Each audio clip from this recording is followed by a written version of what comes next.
नाज़रीन अस्सलाम वालेकुम। सियासत टीवी के खुसूसी प्रोग्राम ब्रेकिंग न्यूज़ में आपका खैर मकदम है। मैं मोहम्मद रियाज अहमद। नाज़रीन, आप अच्छी तरह जानते हैं कि हम अपने प्रोग्राम का आगाज़, चाहे वो ब्रेकिंग न्यूज़ हो, ख़ास खबरें हों या फिर खबर ख्याल हो, प्यारे नबी सल्लल्लाहु अलैहि वसल्लम की हदीस मुबारक से करते हैं। और वो हदीस मुबारक हर रोज़ रोज़नामा सियासत के सफ़े आखिर पर शाये की जाती है। तो बहरहाल नाज़रीन, जहाँ तक आज की हदीस का सवाल है, आपको ये बताते हैं कि अल्लाह ताला, जैसा कि मैंने आपको बयान किया है कि अल्लाह ताला उस शख्स पर रहम नहीं करता जो दूसरों पर रहम नहीं करता। तो ऐसे में इस हदीस पाक के ज़रिए अगर हम इस हदीस पाक पर अमल करें तो इंशाअल्लाह दूसरों की मदद करने वाला बन जाएंगे, दूसरों की ताईद व हिमायत करने वाला बन जाएंगे, दूसरों के वक्त पर काम आने वाला बन जाएंगे। तो बहरहाल ये तो हदीस पाक रही है, लेकिन अगर आप देखेंगे कि जैसा कि मैंने हदीस बयान किया है, हदीस शरीफ बयान की है कि अल्लाह ताला उस शख्स पर रहम नहीं करता जो दूसरों पर रहम नहीं करता। और आज आपको बता दूं कि आलमी सतह पर अमेरिका और इसराइल गुंडागर्दी की हद करते जा रहे हैं, यानी दूसरों पर रहम नहीं कर रहे हैं। तो इसका मतलब यह है कि आने वाले दिनों में ये भी तबाही व बर्बादी की राह पर गामजन हो जाएंगे। वैसे भी नाज़रीन, आपको बता दूं कि जहाँ तक इसराइल का सवाल है, इसराइल, आपने देखा कि किस तरह इसराइल और अमेरिका ने ईरान पर 28 फरवरी को हमला कर दिया था। और सबसे पहला हमला इन लोगों ने बच्चियों के यानी तालिबात के स्कूल पर किया था, जिसमें 181 तालिबात और असातिज़ा शहीद हुए थे। और उसके बाद आप देखेंगे कि आज 41वां दिन है, यानी 40 दिन में जंगबंदी हुई, और वो भी 12 दिन के लिए आर्जी तौर पर जंगबंदी की गई। पाकिस्तान ने कामयाब सालिसी की। लेकिन अफसोस की बात यह है कि इसराइल ने हमेशा यानी बदख्वाश एक मुमलिकत का दर्जा वो रखती है, नाजायज़ मुमलिकत, गैर कानूनी मुमलिकत का दर्जा वो रखती है। और आप ये भी अच्छी तरह जानते हैं कि किस तरह उसने अय्यारी, मक्कारी और होशियारी के ज़रिए, यानी चालाकी के ज़रिए और धोखादही के ज़रिए सारे दुनिया को यरगमाल बना रखा है। ख़ासतौर पर फ़लस्तीनियों के ख़िलाफ़ उसकी जो कार्रवाइयाँ होती है वो बहुत ही ख़तरनाक होती हैं। और अच्छी बात यह है कि फ़लस्तीनी लाख दबाव के बावजूद भी, आलमी सतह पर नज़रअंदाज किए जाने के बावजूद भी इसराइल के साथ अपनी लड़ाई जारी रखे हुए हैं। और आप अंदाज़ा कर सकते हैं कि किस तरह इसराइल फ़लस्तीनियों की नस्ली तत्हीर करता है, उनका कत्लेआम करता है और जीनोसाइड का इर्तिकाब करता है। तो ऐसे में आपको बताना ज़रूरी है कि फ़लस्तीनियों ने इसराइल के नाक में दम कर रखा है। ये अपनी जानों का नजराना पेश करते हैं और जाम शहादत नोश करते हैं, लेकिन इसराइल के सामने झुकते नहीं, अपना सर झुकाते नहीं। तो बहरहाल ईरान और अमेरिका के दरमियान अगर जंगबंदी माहिदा हो चुका है, यानी आर्जी माहिदा हो चुका है, 12 दिन की जंगबंदी होगी। और ऐसे में आप देखेंगे कि इसराइल पूरी तरह चाहता है, यानी अपनी शैतानी व दज्जाली जहनीत का मुजाहरा करते हुए, अय्यारी व मक्कारी का मुजाहरा करते हुए इस अमन मसाई को या अमन मुज़ाकरात को वो सबूताज करने के लिए कोई कसर बाकी नहीं रखा हुआ है। तो बहरहाल जुमा कल है, और आपको बता दूं कि कल अमेरिका और ईरान के नुमाइंदों के दरमियान इस्लामाबाद में बातचीत का आगाज़ होगा, मुज़ाकरात का आगाज़ होगा। लेकिन ऐसा लगता है कि ये मुज़ाकरात हो या फिर जंगबंदी हो, वो नाकामी से दो चार हो सकती है, क्योंकि अमेरिका और इसराइल बहुत बड़ी बड़ी बातें कर रहे हैं। ऐसा लग रहा है कि वो फ़िरौनियत का मुज़ाहरा करते हुए और ये समझ रहे हैं अपने आप को कि दुनिया में उनकी वैसी कोई ताकत नहीं है, दुनिया के ये सुपर पावर्स है। लेकिन याद रखिए कि ईरान भी एक वक्त सुपर पावर था, और आपने देखा कि किस तरह मुजाहिदीन इस्लाम में साहबा किराम ने अपने पैरों तले उसे रोन कर रख दिया था। यानी कैसर कुसरा की जो सल्तनतें थी और रूम पर सुपर पावर था। और आपने देखा कि हज़रत उमर फ़ारूक रज़ी अल्लाह तआला अन्हु के दौर खिलाफत में उसे भी मुसलमानों ने पैरों तले रोंद कर रख दिया था। अब अमेरिका की बारी है, इसराइल की बारी है। उन्हें ये नहीं सोचना चाहिए कि वो इस तरह की हरकतें करेंगे। तो बहरहाल नाज़रीन, आपको बता दूँ, एक तरफ अमेरिका है और इसराइल है, तो दूसरी तरफ ईरान है और हिज़्बुल्लाह है। लेकिन आपको ये बताना ज़रूरी है कि इसराइल ने जैसे ही जंगबंदी हुई, जैसा कि मैंने आपको बताया है कि किस तरह इसराइल अमन मसाई को या अमन कोशिशों को सबूताज करता है, तो उसकी बदतरीन मिसाल ये है कि जैसे ही आर्जी जंगबंदी का यानी 12 रोज़ा जंगबंदी का ऐलान किया गया और ईरान ने भी उसे कबूल किया, अमेरिका ने भी उसे कबूल किया, और आप अंदाज़ा कीजिए कि उस कबूल करने के बाद से इसराइल पूरी तरह अमन को नुकसान पहुंचाने की कोशिश कर रहा है। लेबनान में हिजबुल्लाह के ठिकानों को निशाना बना रहा है, बैरूत जो है उसको उसने निशाना बनाया है। और एक ही दिन में 257 यानी 257 लेबनानी शहरियों को जाम शहादत नोश करना पड़ा, यानी वो शहीद हुए हैं। और आप अंदाज़ा कीजिए कि अब अमेरिका ये कहता है, इसराइल जो कहता है अमेरिका वही कह रहा है, और ईरान ने धमकी दे दी है। और ख़ुद आबनाए हुर्मुज़ भी ईरान ने बंद कर दिया है। इसलिए बंद कर दिया है कि उसने कहा है कि हमने जो शराइत पेश की है उसमें एक शर्त ये भी थी कि लेबनान को भी जंगबंदी में शामिल किया जाएगा। लेकिन आपको वो जानकर हैरत होगी कि इसराइल के वज़ीर-ए-आज़म नेतन्याहू जो गज़ा का क़साई है, वो जिस ज़बान में बात करता है उसी ज़बान में डोनाल्ड ट्रंप बात करते हैं, उसी ज़बान में डोनाल्ड ट्रंप के नायब सदर नायब जो हैं जेडी वेंस, वो भी उसी ज़बान में बात करते हैं। यानी नेतन्याहू कहता है कि अमन मुज़ाकरात में या जो शराइत आयद की गई थी वो लेबनान उसमें शामिल नहीं था, यानी आर्ज़ी जंगबंदी में लेबनान शामिल नहीं है। और डोनाल्ड ट्रंप भी यही कहते हैं, जेडी वेंस भी यही कहते हैं। तो इसका मतलब ये है कि ये सब के सब यानी अमेरिका और इसराइल जानबूझकर दुनिया में तबाही व बर्बादी मचाना चाहते हैं और आलम इस्लाम को तबाह करते हुए इसराइल के लिए और ग्रेटर इसराइल के लिए राह हमवार करना चाहते हैं। तो बहरहाल नाज़रीन, डोनाल्ड ट्रंप का एक बयान आया है। डोनाल्ड ट्रंप ने कहा है कि अमेरिकी फ़ौज अब ज़रा आराम कर रही है, पूरी तैयारियां भी कर रही है और वक्त पड़ने पर दोबारा ईरान पर हमला भी कर सकती है। अरे मेरे भाई, आप एक तरफ मुज़ाकरात कर रहे हैं, एक तरफ ईरान को हमले की धमकियां दे रहे हैं। वैसे भी अगर आज दुनिया में एक सबसे ज़्यादा ज़लील व ख़ार अगर कोई हुआ है तो वह अमेरिका हुआ है, अमेरिकी सदर डोनाल्ड ट्रंप हुए हैं। और आपको ये भी बता दूँ कि अब तो डोनाल्ड ट्रंप को खुद अमेरिकियों ने पागल करार दिया है, अनफिट करार दिया है ओहदे सदारत के लिए। इससे बढ़कर इबरत की क्या बात होगी कि उसके अपने मुल्क के लोग उसे पागल करार दे रहे हैं, जुनूनी करार दे रहे हैं, जंगी जुनूनी करार दे रहे हैं, इंतहा पसंद करार दे रहे हैं और अनफिट करार दे रहे हैं। तो अब अंदाज़ा कीजिए कि अनफिट होने के बावजूद भी क्या वो ओहदे सदारत पर फायद रह सकता है। तो बहरहाल नाज़रीन, अमेरिका में अब डोनाल्ड ट्रंप के खिलाफ मुआख़ज़े की तैयारियाँ की जा रही है, इम्पीचमेंट की तैयारियाँ की जा रही है। और इम्पीचमेंट अगर होता है तो समझिए कि ये डोनाल्ड ट्रंप के लिए और अमेरिका के लिए बदतरीन मिसाल होगी। वैसे भी नाज़रीन, डोनाल्ड ट्रंप के बारे में कहा जा रहा है, खुद उसके अपने साबिक़ CIA डायरेक्टर्स ने और इंटेलिजेंस के डायरेक्टर्स ने साबिक़ वाज़ेह तौर पर कहा कि ये भोला भाला है और नेतन्याहू ने इसे बेवकूफ़ बनाया है। तो मैं समझता हूँ कि पहले से जो बेवकूफ़ रहता है उसे किसी को बेवकूफ़ बनाने की ज़रूरत नहीं होती है। और नेतन्याहू तो मक्कार है, अय्यार है और क़ातिल है और जंगी जराइम का मुर्तकिब हुआ है। तो ऐसे में आपने देखा कि इंटरनेशनल कोर्ट ऑफ जस्टिस ने उसके खिलाफ वारंटी गिरफ्तारी भी जारी की है, लेकिन वो जाकर ट्रंप के गोद में बैठता है। और आप अंदाज़ा कीजिए कि ये जो टोला है जो इंतहाई ख़तरनाक है, इंसानियत के ख़िलाफ़। मैं समझता हूँ कि ये इंसानियत भी इस टोले को देखकर शर्मा जाती होगी, शैतानियत और दज्जालियत भी खुश हो जाती होगी। तो बहरहाल नाज़रीन, डोनाल्ड ट्रंप का ये कहना है कि अमेरिकी फ़ौज आराम कर रही है, अमेरिकी फ़ौज 12 दिन के अंदर फिर कभी भी ईरान पर हमला कर सकती है अगर मुज़ाकरात नाकाम होते हैं। यही बात अब नेतन्याहू भी कह रहा है। नेतन्याहू कहता है कि इसराइल अमेरिका ईरान पर दोबारा हमला करने के लिए तैयार है, लेकिन एक बात ज़रूर है कि इसराइल ने इनकी ईंट से ईरान ने इसराइल और अमेरिका की ईंट से ईंट बजा दी है। कोई मामूली बात नहीं है।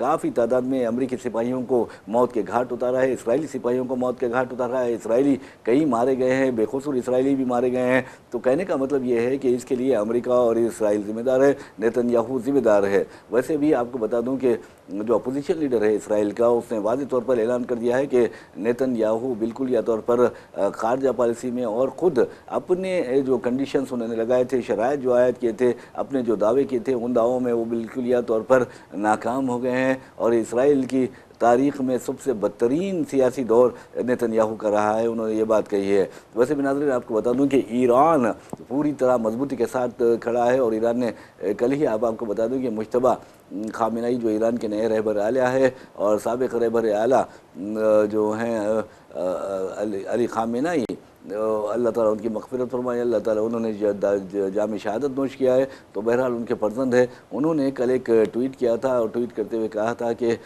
हम जो है हज़रत इमाम हसन और हज़रत इमाम हुसैन रज़ियल्लाहु तआला अन्हु अजमईन की जो वरासत है वो वरासत के हामिल हैं और हम सर कटा सकते हैं लेकिन सर झुका नहीं सकते। तो ये बात अमरीकियों को अच्छी तरह मालूम है कि क्या कर सकते हैं, क्या नहीं कर सकते। वैसे भी नाज़रीन, आपको जो आप ले चलते हैं आसाम, और आसाम के साथ साथ आपको बताते हैं कि किस तरह आसाम में रायदही हो रही है। आसाम है, पुडुचेरी है और आपको ये बता दूँ कि तमिलनाडु है, वहाँ पर किस तरह के हालात हैं और किस तरह के रायदही का अमल जारी है। तो ऐसे में आपको ये बताना ज़रूरी है कि जहाँ तक आसाम है, पुडुचेरी है और दूसरी रियासतों का सवाल है, तकरीबन आसाम, पुडुचेरी, केरला, तमिलनाडु और मगरबी बंगाल में असम्बली इंतखाबात हो रहे हैं। और आज अगर आप बात करते हैं तो आज की बात आपको बता दें कि कम से कम 3 रियासतों में यानी पोलिंग जारी है। केरला है, आसाम है, पुडुचेरी है। केरला और असम तो रियासतें हैं, लेकिन पुडुचेरी का जहाँ तक सवाल है तो आपको बता दूं कि पुडुचेरी में मरकज़ी ज़ेर इंतज़ाम इलाका है। और आसाम का जहाँ ताल्लुक़ है, आपको बता दूं कि पिछले 2 मरतबा से आसाम में बीजेपी को इक़्तिदार मिलता रहा है। अब देखना है कि बीजेपी हैट्रिक करती है या फिर बीजेपी को इक़्तिदार से अवाम महरूम करते हैं। लेकिन कांग्रेस का दावा है कि हम कामयाबी हासिल करेंगे। अब देखना यह है कि क्या बीजेपी और इलेक्शन कमीशन दोनों का और रियासती मिशनरी दोनों का और नीम सेंट्रल जो फोर्सेस होते हैं, पैरामिलिट्री फोर्सेस, उसका मुकाबला कांग्रेस कर सकती है। ये सबसे अहम बात है। वैसे भी हिमंता बिस्वा शर्मा जो आसाम के चीफ मिनिस्टर है और बीजेपी कायदीन ने वहाँ पर फिरका वाराना जहर घोलने में कोई कसर बाकी नहीं रखी है। और दूसरी तरफ अगर आप केरला की बात करते हैं तो केरला में एलडीएफ और यूडीएफ के दरमियान मुकाबला हो रहा है। राहुल गांधी बहुत ज़्यादा मुतहरिक हुए थे, प्रियंका गांधी भी मुतहरिक हुई थी। वैसे भी प्रियंका गांधी वहाँ के वायनाड जो पार्लिमानी हल्का है वहाँ की पार्लियामेंट में नुमाइंदगी करती हैं। तो बहरहाल नाज़रीन, आपको बता दें कि अब देखना है कि वहाँ पे भी कम्युनिस्ट पार्टी के जो अरकान हैं, कम्युनिस्ट पार्टी है, वो पिछले 2 मियादों से इंतखाबात में कामयाबी हासिल करती रही है। और केरला में अक्सर ये देखा जाता है कि कभी यूडीएफ को इक़्तिदार दिया जाता है तो कभी एलडीएफ को इक़्तिदार दिया जाता है। और आपको बता दूं कि एलडीएफ कम्युनिस्टों के ज़रिए क़यादत इत्तेहाद है और यूडीएफ कांग्रेस के ज़रिए क़यादत इत्तेहाद है। और ऐसे में ये देखना है कि अब केरला में किसकी हुकूमत बनती है। कांग्रेस की हुकूमत बनती है, कांग्रेस के ज़रिए क़यादत यूडीएफ की हुकूमत बनती है, या कम्युनिस्टों के ज़रिए क़यादत एलडीएफ का इक़्तिदार बरकरार रहता है। ये तो केरला की बात है। फिर हमने आपको आसाम की बात बताई। पुडुचेरी के बारे में भी आपको बताते हैं कि वहाँ पर वहाँ की जो मुकामी जमात है वो बीजेपी के साथ मिलकर इक़्तिदार मुतमक्किन है, यानी इक़्तिदार पर फायज़ है। अब देखना ये है कि वहाँ पर क्या होता है कि कांग्रेस को इक़्तिदार मिलता है। वैसे भी नाज़रीन, आपको बता दूं कि तमिलनाडु और मगरबी बंगाल में भी इंतखाबात होने वाले हैं। और आपको ये बताना कि पहले मरहले के तहत जो इंतखाबात हो रहे हैं, लेकिन अफसोस की बात यह है कि इलेक्शन कमीशन ऑफ इंडिया ने मगरबी बंगाल में जहाँ पर टीएमसी की हुकूमत है, टीएमसी की हुकूमत को तीसरी मियाद अपनी मुकम्मल कर चुकी है। चौथी मियाद के लिए वो कोशिश कर रही है। अब देखना यह है कि क्या मगरबी बंगाल की जो टाइगर है, यानी शेरनी जिसे कहा जाता है, ममता बनर्जी बीजेपी का, इलेक्शन कमीशन ऑफ इंडिया का, पैरामिलिट्री फोर्सेस का एक साथ मुकाबला कर पाएंगी या नहीं कर पाएंगी। वैसे भी नाज़रीन, आपको बता दूं कि एसआईआर के नाम पर जिस तरह बिहार में तबाही व बर्बादी मचाई गई थी, अपोजिशन को नुकसान पहुंचाया गया था, उसी तरह इलेक्शन कमीशन ऑफ इंडिया की जानिब से शुरू करदा एसआईआर के नतीजे में बिहार में कम अज़ कम 91 लाख 91 लाख यानी 1 करोड़ के करीब वोटरों के नाम हज़फ कर दिए गए हैं। इस सिलसिले में ममता बनर्जी ने बरहमी का इजहार भी किया है। लेकिन अब देखना यह है कि क्या ममता बनर्जी को इस तरह की साजिशों के जरिए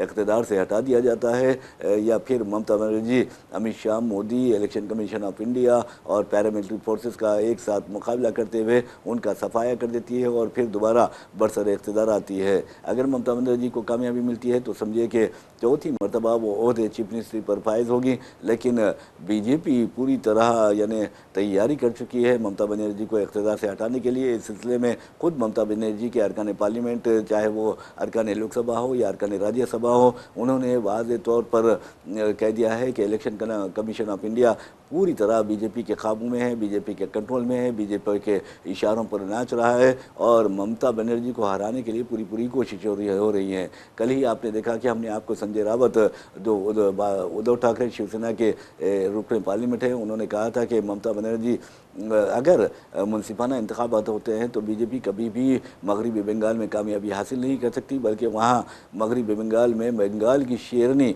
यानी ममता बनर्जी को इक़्तिदार हासिल होगा और उनकी टीएमसी कामयाबी हासिल करेगी। लेकिन नाज़रीन, आपने कल देखा कि किस तरह ज्ञानेश कुमार जो हैं हमारे chief election commissioner of India, तो आप देखेंगे कि किस तरह chief election commissioner of India है और उन्होंने किस तरह यानी टीएमसी के डेलीगेशन को गेट लॉस्ट कहा था, यहाँ से निकल जाओ कहा था, उन पर बरहमी का इजहार किया था। तो ये चीज़ें नहीं होनी चाहिए। जहाँ तक हम आसाम का सवाल है, आसाम में हिमंता बिस्वा शर्मा ने दावा किया है कि हमको इक़्तिदार मिलेगा और बीजेपी अपना यानी इक़्तिदार बरकरार रहेगी। वैसे भी नाज़रीन, आपको बता दूं कि जहाँ तक यानी एक खबर ये भी आ रही है ब्रेकिंग न्यूज़ में कि राजीव गांधी इंटरनेशनल एयरपोर्ट शमशाबाद में 18 करोड़ रुपए मालियती रोलेक्स घड़ियों के लाने पर 2 अफराद को गिरफ्तार कर लिया गया है। यानी 18 घड़ियों की घड़ी जो है रोलेक्स घड़ी उनकी उनकी मालियत के बारे में ये कहा जा रहा है कि 18 करोड़ मालियती ये रोलेक्स घड़ियां हैं और आलमी सतह पर इसकी कीमत जो है 18 करोड़ रुपए बनते हैं। और इस सिलसिले में कम से कम 2 पैसेंजर्स को गिरफ्तार कर लिया गया है और इनकी अगर कीमत देखा जाए 18 करोड़ जो कीमत लगाई जा रही है, कम से कम ये 30 रोलेक्स की घड़ियाँ हैं। तो बहरहाल नाज़रीन, आजकल मार्केट में आपको बता दूं कि रोलेक्स की नकली घड़ियाँ भी आ रही है, लेकिन ये शमशाबाद एयरपोर्ट यानी राजीव गांधी इंटरनेशनल एयरपोर्ट के हुकाम का कहना है कि ये पूरे असली घड़ियाँ हैं और इनकी तादाद 30 है और 30 घड़ियों की कीमत इंटरनेशनल लेवल पर 18 करोड़ रुपये बनती है। तो इन 2 अफराद को गिरफ्तार कर लिया गया है। अब देखना है कि आगे क्या होता है, क्योंकि इस तरह के वाक़यात जो होते हैं वो माशरे में इस बात को ज़ाहिर करते हैं कि स्मगलिंग, चाहे वो सोने की स्मगलिंग हो, चांदी की स्मगलिंग हो या बैरूनी करेंसी की स्मगलिंग हो, या फिर आप देखेंगे कि घड़ियों की, कीमती घड़ियों की स्मगलिंग हो, उसको बेनकाब करती है। बहरहाल अब देखना ये है कि किस तरह हुकाम उन लोगों से ये बात कर रहे हैं कि आखिर आपने किस तरह ये घड़ियाँ ख़रीदी हैं, उसके दस्तावेज़ात पेश कीजिए, उसके बिल्स पेश कीजिए और तब कहीं आपको जाने दिया जाएगा। तो बहरहाल आपको बता दूं कि डॉक्यूमेंट्स तो उन लोगों ने पेश किए हैं और ये कहा जा रहा है कि जो रेगुलेशंस है और यानी कस्टम्स के, उसके मुताबिक ही है और इन्हें बाद में रिहा कर दिया गया दोनों पैसेंजर्स को। तो आप अंदाज़ा कर सकते हैं कि 18 करोड़ रुपये मालियती अगर ये घड़ियाँ ला रहे हैं तो हो सकता है कि ये ताजरीन ही हों और ताजरीन अक्सर घड़ियाँ हो या गाड़ियाँ हो, वो इम्पोर्टेड गाड़ियाँ जो है वो लाकर हिंदुस्तान में फ़रोख्त करते हैं। तो बहरहाल नाज़रीन, ये खबर रहे हैं आपके पास रही है, आपको हमने सुनाई है और आपको ये बताते हैं कि किस तरह SIR के ज़रिए मगरबी बंगाल में 91 लाख लोगों के नाम हज़फ कर दिए गए हैं। रियासत तेलंगाना में 1 अप्रैल से SIR होने वाला था, लेकिन मगरबी बंगाल है, तमिलनाडु है, केरला है, आसाम है, पुडुचेरी, यहाँ पर असम्बली इंतखाबात के पेश नज़र जो इलेक्शन कमीशन ऑफ इंडिया का जो मिशनरी है वो पूरी तरह वहाँ पर मशगूल हो गई है। नतीजे में आप देखेंगे कि उस मिशनरी के लिए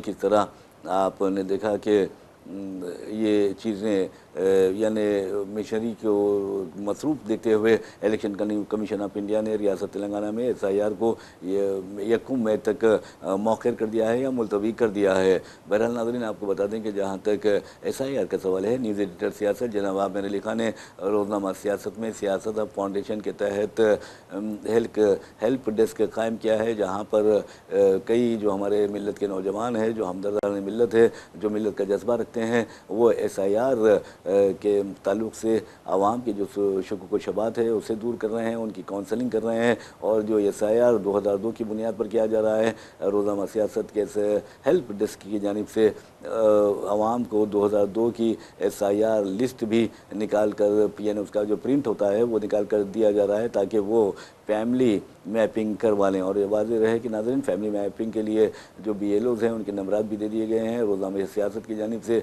लोगों को वो नंबरात भी फराहम किए जा रहे हैं। अगर आप याकूतपुर में रहते हैं तो आप फ़ोन नंबर और यानी BLO का फ़ोन नंबर और BLO का नाम हासिल कर सकते हैं। इसी तरह अगर संतोष नगर में रहते हैं तो वहाँ पर अलग BLOs हैं, वहाँ पे उनके फ़ोन नंबर भी अलग हैं। तो अब सारे शहर में BLOs जो हैं वो और BLS यानी बूथ लेवल एजेंट भी मुतहरिक हो गए हैं। इस तरह की इतलात आ रही हैं, लेकिन अक्सर लोग कह रहे हैं कि जो BLOs आ रहे हैं वो पेशा वराना महारत नहीं रखते, बल्कि बिल्कुल नए लोग हैं और उनकी तरबियत नहीं की गई है, उन्हें ट्रेनिंग नहीं दी गई है। अगर उन्हें ट्रेनिंग दी जाती तो वो परफेक्ट अंदाज में यानी माहिराना अंदाज में अपना काम अंजाम देते, अपने फ़राइज़ की अंजाम दही करते। लेकिन अब देखना ये है कि आपको भी 1 महीने का मौका मिल गया है। अगर आपके नाम फहरिस्त में शामिल नहीं है तो फिर दफ्तर रोज़नामा सियासत में रब्त पैदा करें, आपको बताया जाएगा कि आपको क्या करना चाहिए और क्या नहीं करना चाहिए। वैसे भी नाज़रीन, आपको बता दूं कि जहाँ तक रोज़नामा सियासत में हेल्प डेस्क का सवाल है, SIR हेल्प डेस्क का सवाल है, न्यूज़ एडिटर सियासत जनाब आमिर अली खान ने आवाम की सहूलत के लिए ये हेल्प डेस्क कायम किया है। और हद तो ये है कि अवाज़ला से भी लोग आने लगे हैं, क्योंकि इब्तिदा में तो हमने 14 असम्बली हलकों के लिए ये हेल्प डेस्क कायम किया था और उनके वोटरों की मदद भी की जा रही थी। सॉरी।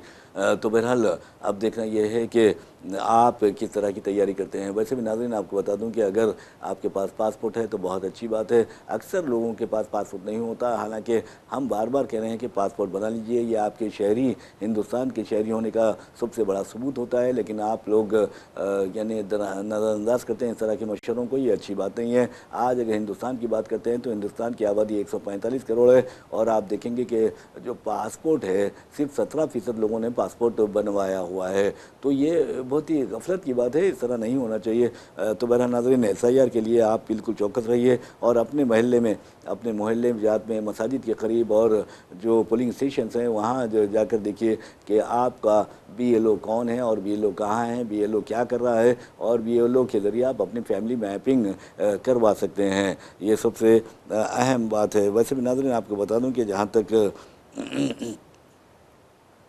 तक मस्जिद अल अक्सा का सवाल है, आपने देखा कि जैसे ही ईरान पर इसराइल और अमेरिका ने हमला किया, मस्जिद अक्सा को मुसल्लिन के लिए बंद कर दिया गया था। माह रमज़ान मुबारक में भी आपने देखा कि किस तरह मस्जिद के दरवाजे यानी क़िबले अव्वल को बंद कर दिया गया था मुसलमानों के लिए, फ़लस्तीनियों के लिए। लेकिन अब बहुत अच्छी बात रही कि मस्जिद अक्सा के बाहर लाखों की तादाद में फ़र्ज़ंदान तौहीद जमा हुए और उन्होंने नमाज जुम्मतुल विदा भी अदा की, इबादतें भी की। तो आपको बताने का मकसद है कि अब 40 दिन हो चुके हैं, अब कहीं जाकर मस्जिद अक्सा के दरवाज़े खोले गए हैं। तो ये बहुत अच्छी बात है। यानी आप देखेंगे कि वो भी मजहूल जंगबंदी, और जंगबंदी कब ख़त्म होती है ये बोला नहीं जा सकता, क्योंकि लेबनान पर भी मुसलसल हमले करता जा रहा है इसराइल, और इसराइल जानबूझकर हमले कर रहा है। कल आप देखा कि एक ही दिन में 257 लेबनानी शहरी जो अपनी ज़िंदगी से महरूम हुए, जाम शहादत उन्होंने नोश किया। और इस तरह यानी एक अजीब गरीब जंगबंदी के दौरान मस्जिद अक्सा के भी दरवाज़े खोल दिए गए हैं। ये बहुत अच्छी बात है, अल्लाह का शुक्र है। तो बहरहाल नाज़रीन आपको बता दूं कि जब भी रमज़ान मुबारक आते हैं तो इस्लाम दुश्मन ताकतें मुसलमानों को बहुत ज़्यादा नुकसान पहुंचाने की कोशिश करती हैं। हालांकि अल्लाह ताला ने मुसलमानों के जो दुश्मन हैं उनके बारे में वाज़ेह तौर पर इशारा दे दिया है, कुरान मजीद में भी दे दिया है और कह दिया है कि ये जो हैं तुम्हारे खुले दुश्मन है, तुम इनके साथ कोई समझौता मत करो, इनके साथ कोई माहिदा मत करो, तुम इनके साथ मामलात मत करो, ये कहा जाता है। तो बहरहाल नाज़रीन, इस तरह की खबरें हमने आपको सुनाई है और आपको ये बताते हैं कि मज़ीद खबरें लेकर हम आपके सामने आते रहेंगे और आपको बताएंगे कि अपडेट क्या है। लेकिन जहाँ तक आलमी सतह का अपडेट का सवाल है, आप देखेंगे कि आर्जी जंगबंदी जो 12 दिन की गई है, उसकी सबसे बड़ी राहत जो मिली है वो ऑयल मार्केट को मिली है, दुनिया के ऑयल मार्केट्स को। और इसलिए मिली है कि आप देखेंगे कि जो तकरीबन 19% इजाफा हो गया था, ये कहा जा रहा है। बाद में ये कहा गया कि इब्तदा में 19% हुआ, बाद में दुगना यानी 70 रुपीस यानी $70 पर बैरल जो पेट्रोल हुआ करता था, आज की उसकी कीमत, अब जब जंग के दौरान उसकी कीमत तकरीबन $120 तक पहुंच गई थी। लेकिन अब आपको बता दूं कि जैसे ही जंगबंदी की गई, वो भी आरजी जंगबंदी, वो भी मजहूल जंगबंदी, वो कभी भी ख़त्म हो सकती है। उस दौरान जैसे ही जंगबंदी की गई, उसके साथ ही पेट्रोल की कीमत गिर कर $95 फी बैरल हो गई है। ये सबसे अच्छी बात है। लेकिन ये भी कहा जा रहा है कि जानबूझकर आलमी साजिश के तहत ये किया जा रहा है, स्टॉक मार्केट को कभी भी गिराया जा रहा है, कभी उठाया जा रहा है। और इस सिलसिले में अमेरिकी सदर डोनाल्ड ट्रंप के जो फैसले हैं उसमें शुकुक शुबात भी पाए जाते हैं। लोग उंगली उठा रहे हैं और कह रहे हैं कि डोनाल्ड ट्रंप को ईरान से कोई दिलचस्पी नहीं है, बल्कि ऐसा लगता है कि वो मार्केट को गिरा रहे हैं, उठा रहे हैं और डॉलर जो है उसकी कीमत को वो मुस्तहकम करना चाहते हैं। लेकिन नाज़रीन आपको बता दूं कि अब बहुत हो चुका है, डॉलर का बहुत हो गया है। अब ब्रिक्स को और जो हमारे जनूबी एशिया के ममालिक हैं उनको ये चाहिए कि वो अपनी करेंसी खुद, जैसा यूरोपीय यूनियन ने करेंसी शुरू की यूरो, उसी तरह इन लोगों को भी चाहिए कि इलाके के जनूबी एशिया और मगरबी एशिया के जो ममालिक हैं वो अपनी करेंसी भी मुतारिफ़ करवाएँ। तो बहरहाल ये खबरें थी हमारे पास, हमने आपको ये खबरें सुनाई हैं और आपको मुख्तलिफ अपडेट लिए आपके सामने हाजिर होंगे। ख़ासतौर पर आसाम में क्या हो रहा है ये भी बताएंगे आपको, और केरला में क्या हो रहा है ये भी बताएंगे। इसके साथ पडुचेरी में वोटिंग का जो फ़ीसद है उसके बारे में भी हम आपको वाकिफ़ करवाएंगे। नाज़रीन, इसी के साथ हम अपना प्रोग्राम ब्रेकिंग न्यूज़ अख्ताम को पहुंचाते हैं। अपने मेज़बान मोहम्मद रियाज़ अहमद को इजाज़त दीजिए। इंशाल्लाह फिर मुलाकात होगी, फिर बात होगी। तब तक के लिए अल्लाह हाफ़िज़।